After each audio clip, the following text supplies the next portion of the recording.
Hi, I'm Mara Webster with In Creative Company, and I'm so thrilled today to be talking about the EPIX series Billy the Kid with actor Tom Blyth, who plays the titular character, Billy. And I wanted to start by talking about your character development process because, obviously there's a lot written about him over the years, and there's certain information that's factual of this happened at this time with these people, but there's so many gaps within that, and also there's not exactly writing in his own words. And so when you were looking both at the space in terms of the research that you had available to you, the way that that had been carried into the scripts, and then also that interpretive space in the middle, what were a lot of the factual details that you really wanted to bring in against some of the spaces where it was very much about kind of finding that space for yourself and your own interpretation? Because it's not a documentary telling of a story about him. It really is an interpretation and an imagination of what this might have been. I'm smiling because you literally kind of you answered what I was going to say in a way. Yeah, it's not a documentary, and I think I first approached it like it was a little bit because you can't help but feel the pressure when you're told that you're playing or when you're lucky enough to win a part where you're playing a historic kind of legend like this or someone who has existed before. I think you end up with a lot of pressure on yourself because you want to do them justice and you want to pay homage to the person and tell as much truth as possible. You know, your job as an actor is to be truthful and in unreal circumstances to make something real. And so that is a lot of pressure at first, and I definitely started reading the books and kind of began with all of that, and kind of tried to read everything under the sun that was written about Billy. And after a while, not only did I realize that all the accounts are conflicting and there's so many different, there's only so many objective truths about him that we know were real. And then the rest of people's opinions or perceptions or perspectives on him. And so once I started to see that more and more, I kind of started to let myself off the hook a little bit. And like you said, kind of take ownership of him. And kind of realize that this had to be my portrayal of his truth. And once I did that, I found that it cracked open a little more, and I found almost like he came to me rather than me having to try and seek him out a little bit. And part of that was me going to New Mexico and taking a trip for like 6 or 7 days where I just rented a car and drove around New Mexico and hit all the kind of major spots that are integral to the story of the history. So I started in Silver City, which is a beautiful little town where he grew up, and went to Lincoln, where the Lincoln County War happened and where kind of most of his escapades happened, and then went to Fort Sumner where he died, and where he's buried by most accounts. And some controversy around that, but yeah, no, I went there and it kind of ended in Fort Sumner, and like literally got there as the sun was going down, and kind of had this magical hour or two by his graveside where I basically just kind of stood there, and it sounds a little out there, but kind of asked for permission, I guess, in a way, because you can't help but have a little bit of imposter syndrome when you're playing someone who is real, because yeah, I think you want to do them justice. You want to honor their spirit, and so I kind of did a bit of a pilgrimage, and that really helped, and also just like make it feel tangible. I like saw the places that are written about, and so my imagination was already fueled from the books and stuff. And then once I got there and saw it with my own eyes, it becomes more tangible. It just becomes something that you can live rather than kind of think about and imagine. And then I had to learn to ride and learn to shoot and all these things that kind of changed my body and the way I walked and talked, and made me feel more like Billy. So there was this big, just like it was a mishmash of all these kind of things about research and then living it and learning skills. And then really, sorry, I'm waffling because there's so much in this. I care about this character and the process of becoming him. But finally, like it's about the script. Michael is such a good writer, and he writes such rich worlds. And so you do all that, and then eventually you realize that you've got to come back to the script, because first and foremost, like what's going to end up on the screen is on the page. And so once you've filled up your kind of toolkit of imagination, you trust the script, I think. And with you talking about the scripts as well, I heard you describe it at one point that it almost felt like you could tangibly smell the earth in the setting because there was so much great detail.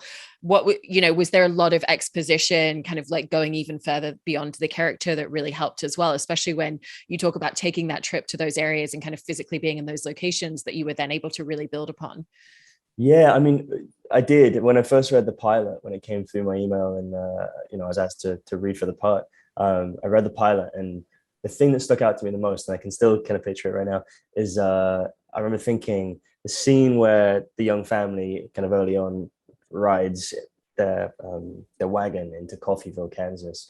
Michael had written the scene so it happens like, the morning after a massive rainstorm, and so there's all this just like mud and just grossness everywhere. And I felt like I could taste it in the air. I felt like I could smell it from the page, because he writes that rich in his descriptions. And for me, the world of this story is as much a character as any of the actual characters are. And I think that's what Michael has really captured, is kind of like the world of the Old West. And for him and us, that's something we talked about a lot, is this idea of a pre-Western. That's kind of how we talked about it. We were like, let's strip away all the tropes. Yes, they wore spurs because they wanted to spur on their horses. Yes, saloons had swinging doors, but let's not like focus on those. Let's make it, rather than having barrels in the street, let's strip it back. Let's make it more dusty and barren, and like, because all of those things are like mythologized things that we've kind of put on the idea of a Western. And we wanted to make it more of a historical kind of epic, like family adventure story. And with the emphasis being on historic. So yeah, I think we tried to strip it away and make it as bare bones and authentic as possible. And with that idea of how the story is told in that way as well, I think it's also quite interesting, because you're playing a character that's known for actions and things that he did, and known for extreme violence. And yet there's so many moments throughout the season where we get to see this very observational quality and a lot of listening, paying attention, learning from watching people around him. And I really love a lot of those moments that we're getting to see that development into that person and kind of finding that level of exterior confidence, but it's not there from the beginning and from the get-go. Was that something that came through very clearly to you in the scripts? And how did you want to go into a lot of those scenes about just capturing the inner world of this character as much as the outer world that people know a lot more about? Totally, yeah. I mean, I'm very aware that I'm following the footsteps with like of a lot of actors and previous iterations of the story that have been so kind of epic and legendary. You've got like Val Kilmer and Emilio Estevez and all these great actors who have played him before. But what I do think that this show and Michael's script does a little differently is it really delves into those other aspects of Billy. Because I think a lot of the previous versions focused on his personality as a killer, as an outlaw. But we joined the story a lot earlier than any other kind of iteration has done before. And Michael's really asking the question, why did he become that? So in this first season, yeah, he's really watchful. He's someone who is kind of absorbing and learning and crafting himself based on what he experiences. And most of what he experiences is pretty rough. It's traumatic. He loses pretty much all of his family by the age of 16. And so we're asking kind of the psychological human questions about like, what does that do to him? How does he toughen up? So who knows, where we will go in season 2 and whether we'll see more of his kind of slightly unhinged nature becoming part of it. But in season 1, it really is about, yeah, he's got that firecracker energy. He's got like, he can split in a second if he feels injustice is being done. But he's a far more moral character to begin with. He's someone who like really does believe in right and wrong. And if you research his mother, Kathleen, she had an amazing life, and she really was this incredibly strong female figure in his life, and she endowed him with all this kind of morality and wit and just this kind of like this survival instinct in him, but while not losing his humanity. And then when she passes, he starts to begin to lose that, and it starts to unravel a little bit. So yeah, and he's a lover, and as well as being a fighter, he's a lover, he's a charmer, he's someone who plays violin and guitar and sings. And apparently he read Shakespeare. There's all these like accounts of him as this kind of like everyman who did a little bit of everything. And so he really is like a rich source material to mine from, because people don't really know all these other aspects of him, and the show gets to dig into that. And with the relationship with his mom as well, there's a lot of shifts in terms of things that he'll do for that survivalism instinct, that even a few scenes before, it was like, he wouldn't even consider taking a job that was going to take him away from his family, or being involved in anything that would take him away from being close to her physically. And then when she's not there, that obviously opens up the gamut in a very different way. And I felt like you really captured such a pivotal shift in the character with what it means to have her being someone he's so close to and having her passing. And so for that reason, wanted to ask you about filming that scene where she is passing and where he's going through all of that, because it's not something that's just played in a singular moment. We really get to kind of like experience that loss with him. And then we get to see in the immediate aftermath what that means for him as a character in terms of the types of choices he's starting to make very differently. And so how did you go into filming a scene like that, knowing that it was such a crucial and pivotal moment? Yeah, I mean, honestly, that was one of the hardest things I've ever filmed. That was really quite an agonizing, beautiful but agonizing day of filming for Eileen and I, who plays my mom. She's incredible. She's just like one of the best actors I've ever seen or worked with, and I feel very lucky to have gotten to play with her for the first 3 episodes.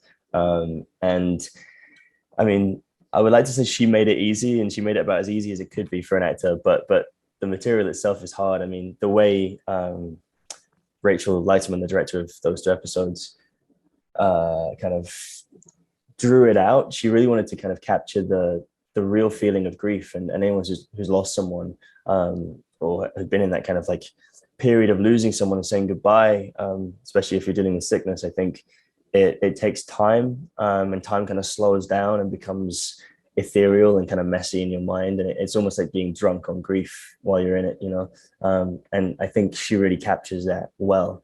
And Eileen and I definitely felt for whatever the day was, except it was a long day of filming. It was like 16 hours of filming that day, and we were in this dark room, and there was kind of mist in the air, and the light was kind of coming in at refracted angles, and it was just beautifully shot and beautifully set. And so we kind of went into it, and it felt like we came out the other side having really lived through the grief, which was heartbreaking, and definitely took a few days to come down from. But also I think it excuse me, it also helped me grow into Billy, because that happened fairly early on in the season. And so for me, that was a huge turning point in him as a character and him as a decision maker. That really, like you said, I think that is where the switch happens. He becomes hardened. And there's that scene where right afterwards where he gets evicted from the house, and I'm not going to spoil it for anyone, but the door closes on him, and literally metaphorically the door is closing on one part of his life and opening on another. And I think he toughens up then a lot. He does, and you also capture that complexity of all of the different emotional frames that he can move between, and sometimes very rapidly as well. And it sounds like a lot of people had mentioned a detail of he always had kind of like a glisten in his eye, but if you saw it go away, that you knew that he was going to switch in an instant.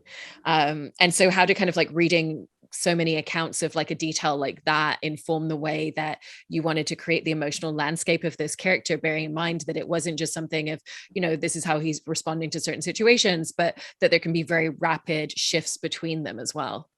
Yeah, I mean, I think it's always tricky, because you read something like that someone has kind of a glint in their eye and can be entertaining a room, and then someone crosses him and he switches and is able to create violence straight away.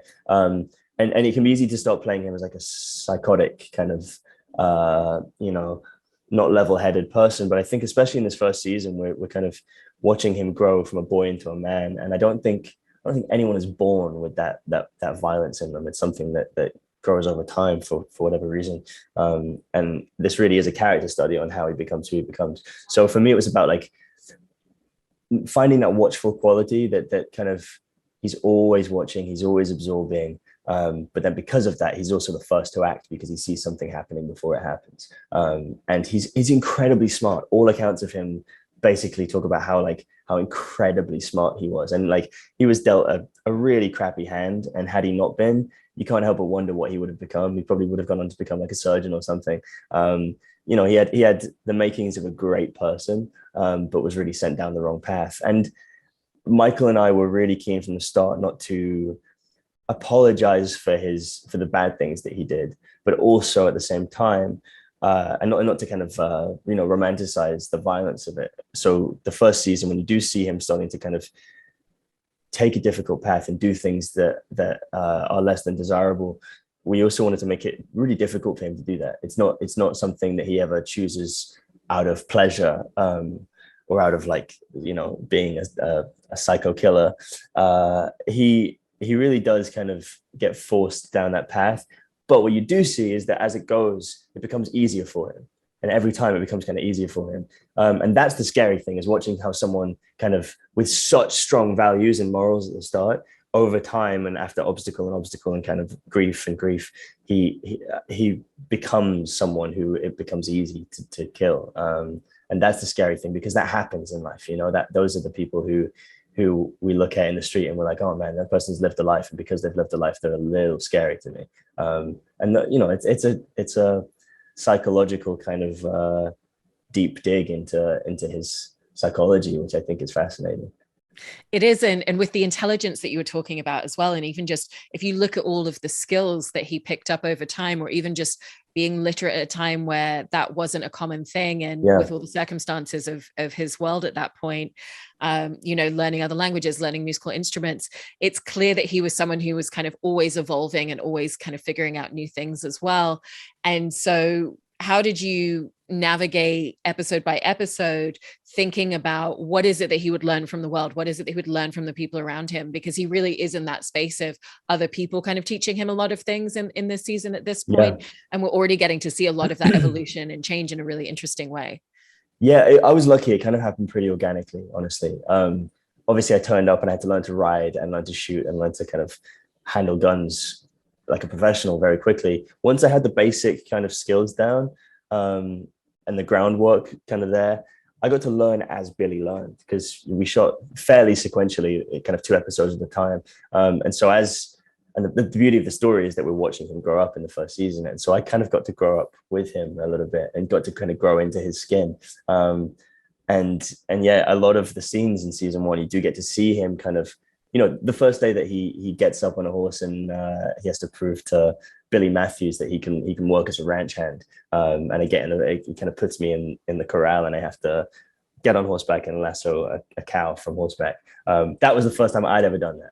And it was the first time Billy had ever done that. And so there's this kind of organic growth that happens between the actor and the character with something like this, which is not always the case. Often you're dropped in as an actor kind of midway through their arc, through their life, and you have to kind of fill in a lot of gaps very quickly. And sometimes, you end up missing things. With this, I was lucky that I got to literally kind of put my feet in his boots and walk with him the whole way.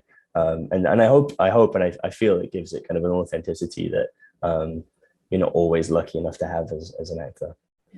And with that idea of the authenticity in terms of a lot of the physical aspects of him as well, it wasn't just a case of, okay, I'm learning to ride a horse. I love the detail of how, I think it was a friend of yours who works with horses and does a lot of yoga and Reiki work with horses.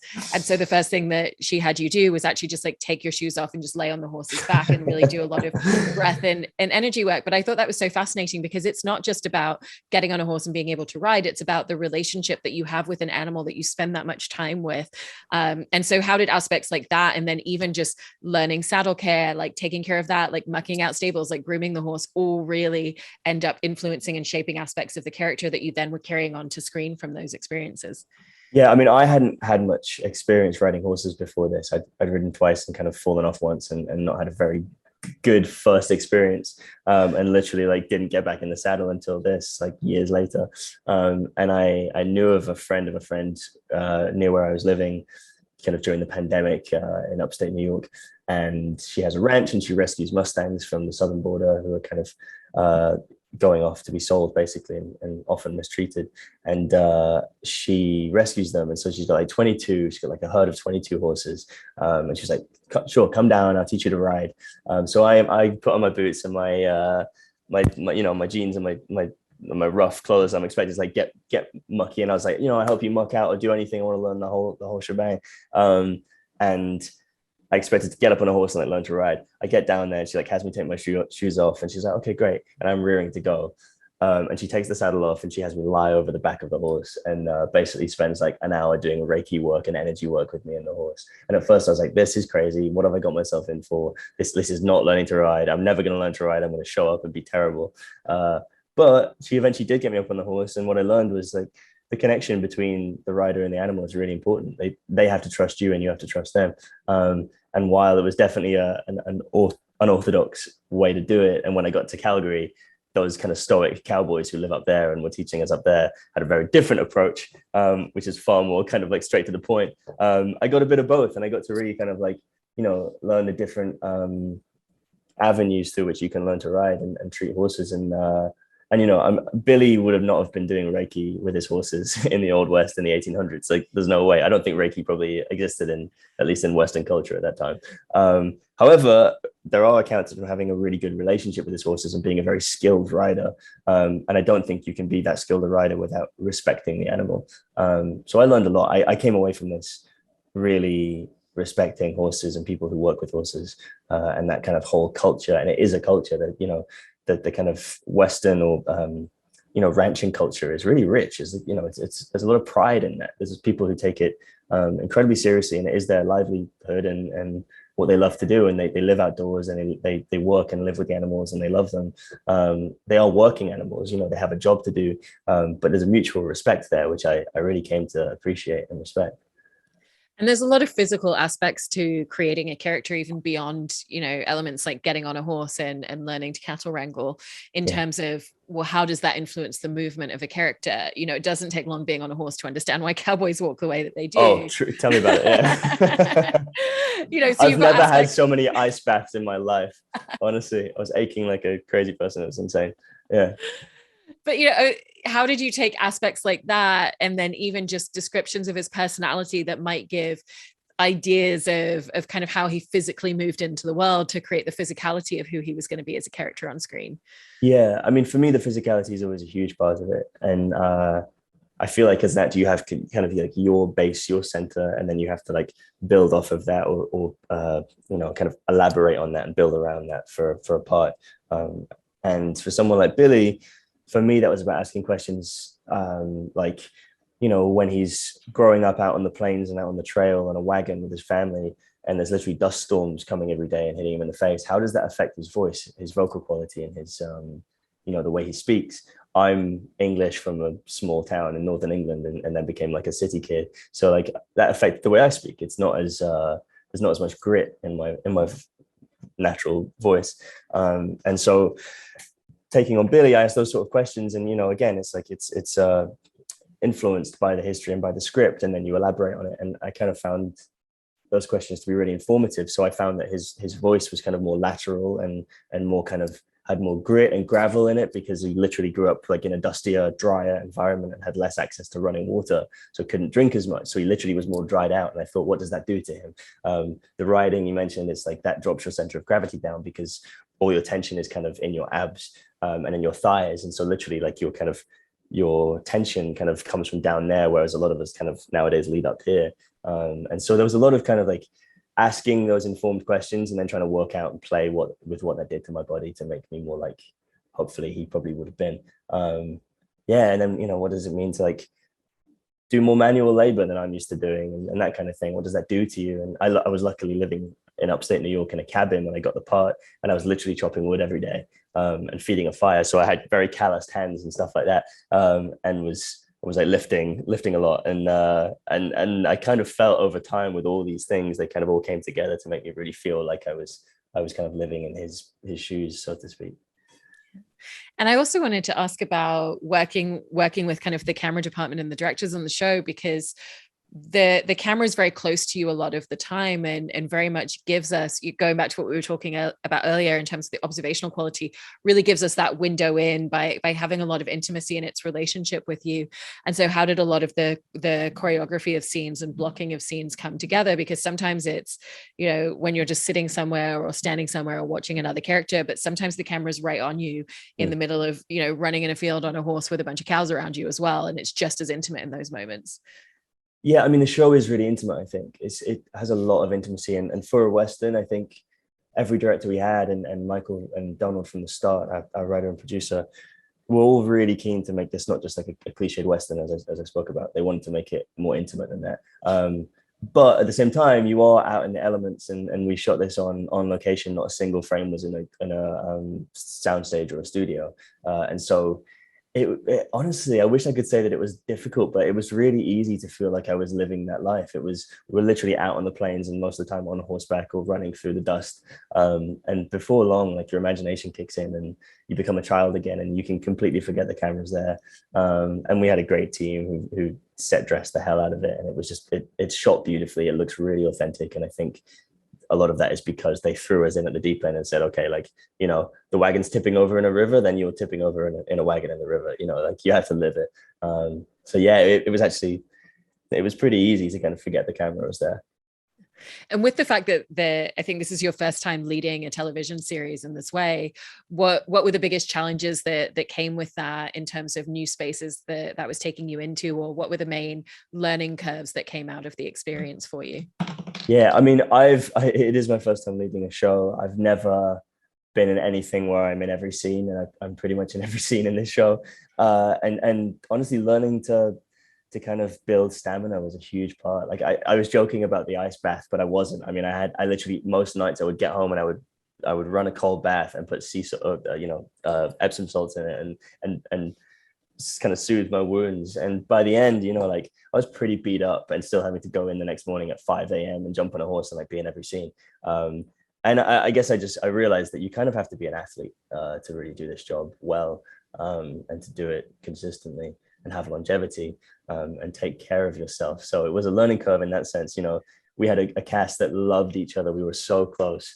And on the weekends, everyone would be like, let's go out, you know, let's have fun. And sometimes I would, for the first time in my life, really have to kind of rein it in and say, you know what, I would love to come with you, but you know, I'm up at 6 on Monday morning and I've got to take my 7 baths tonight. So you know, there's only so much time to take 7 baths in a day.